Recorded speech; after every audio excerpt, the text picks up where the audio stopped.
Saludos, en este video se hablará sobre los análisis de datos cualitativos. Mi nombre es Gustavo Cajamarca. Como introducción, en el análisis de datos cualitativos no se utiliza el software como el SPSS.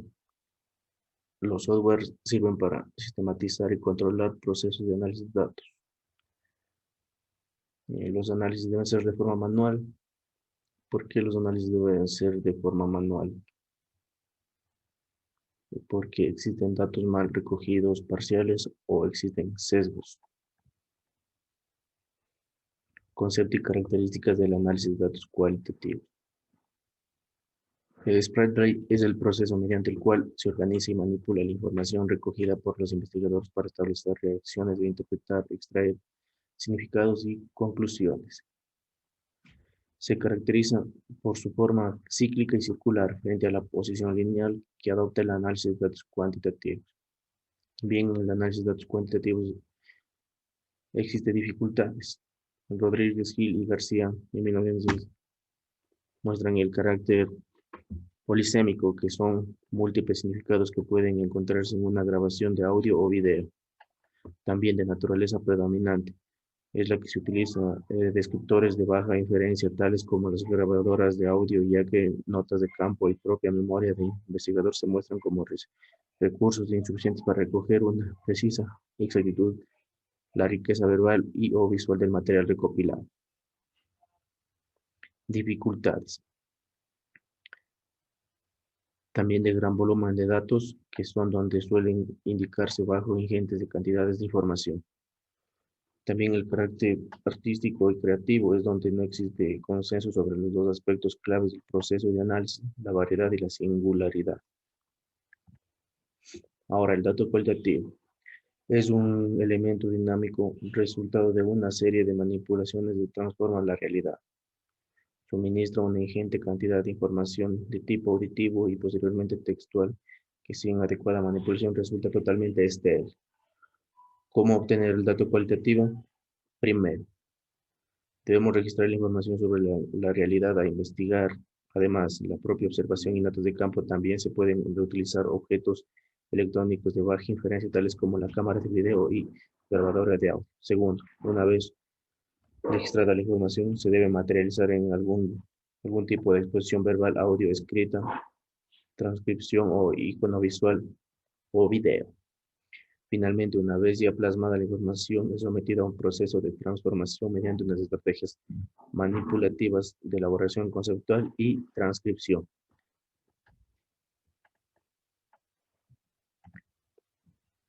La localización del análisis de datos en el proceso general de la investigación cualitativa. Para García y Gil Rodríguez 1994 es una fase en la que sigue el trabajo de campo y procede a la elaboración de un informe de investigación.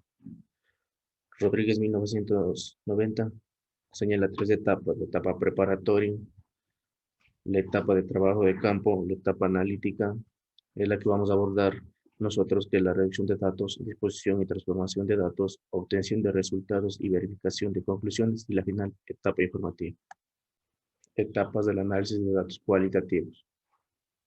Reducción de datos más disposición y transformación de datos es igual a la obtención de resultados y la verificación de conclusiones.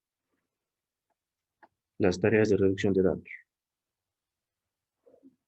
Existe el proceso de categorización y codificación, que es la separación de unidades de contenido, la identificación y clasificación de elementos, síntesis y agrupamiento. En los criterios espaciales son las que constituyen unidades de registro, las líneas de texto. Criterios temporales es la posibilidad de segmentar la transformación por minuto y horas o incluso días. Criterios temáticos es el texto reducido en función del tema que se trata. Criterios gramaticales es donde el texto queda segmentado en unidades básicas tales como las oraciones o los párrafos. Criterios convencionales consiste en dividir el texto en función de las declaraciones o turno de palabras de los participantes. Criterios sociales son fragmentos diferenciados del resto de estatus o el rol que cumple la persona que lo explica. Ahora, la identificación y clasificación de elementos. La identificación y clasificación de elementos es el proceso de construcción de las categorías. Pueden ser diferentes tipos, las que son el inductivo, que consiste en elaborar las categorías a partir de la lectura y el examen del material recopilado sin tomar en consideración categorías de partida. Deductivo.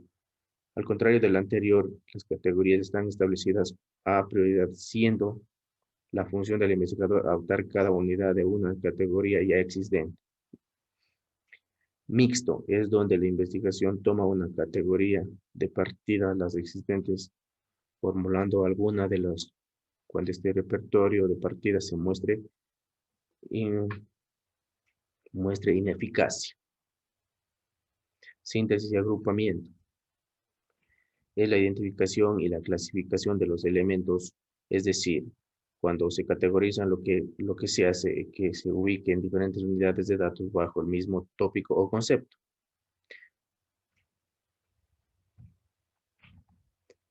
Ahora, la disposición y agrupamiento. En este existen varios, que son los gráficos, son los que permiten no solamente presentar los datos, sino advertir relaciones y descubrir su estructura profunda. Los diagramas son representaciones gráficas o imágenes visuales de las reacciones entre conceptos. Stratus Corbin, 1990. Las matrices o tablas de doble entrada son celdas que alojan una breve información verbal de acuerdo a los aspectos específicos por filas y columnas.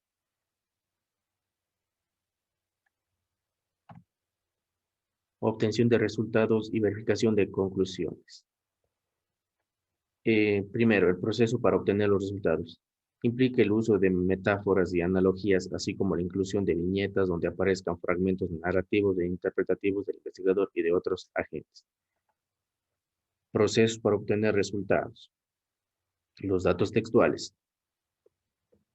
Es la descripción e interpretación de recursos y concurrencia de códigos, comparación y contextualización. Datos transformados en valores numéricos son técnicas estadísticas, comparación y contextualización. Proceso para alcanzar las conclusiones. Los datos textuales. Es la consolidación teórica, aplicación a las teorías, uso de metáforas y analogías, síntesis con resultados de otros investigadores. Datos transformados en valores numéricos. Es la comparación de resultados con modelos teóricos. Ahora, la verificación de conclusiones y estimación de criterios de calidad. Es la comprobación e incremento de validez mediante la presencia de prolongada en el campo, intercambio de opiniones con otros investigadores. El valor de la verdad y la credibilidad se refiere a la credibilidad y confianza que ofrecen los resultados de la investigación basándonos en su capacidad explicativa ante casos negativos. La aplicabilidad, transferencia. Se refiere a la posibilidad de transferir los resultados obtenidos en este contexto a otros contextos de similares condiciones, bajo una situación de investigación en idénticas condiciones. La consistencia, dependencia, se refiere a la posibilidad de replicar el estudio, obtener los números o los mismos hallazgos. La neutralidad o la conformabilidad se refiere a la independencia de los resultados frente a los motivos interesantes personales o concepciones teóricas del investigador, es decir, garantía y seguridad en la que los resultados no estén sesgados. Ahora, la matriz de coherencia investigativa. El tema es las clases de educación física, modalidad virtual. El problema general que luego de las resoluciones tomadas por el COE nacional y acatadas por el Ministerio de Educación se han venido desarrollando las clases de educación física de manera virtual a nivel nacional.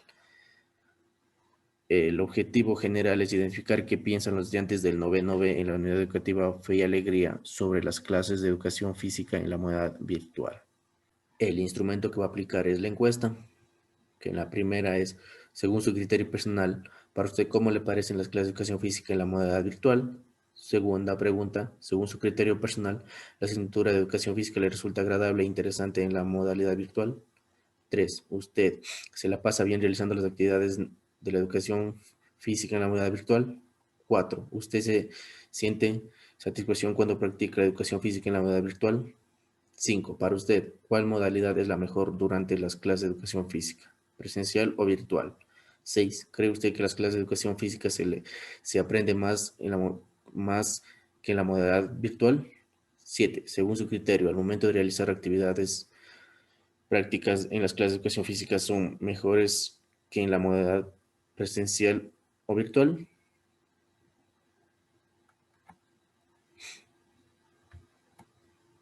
Gracias.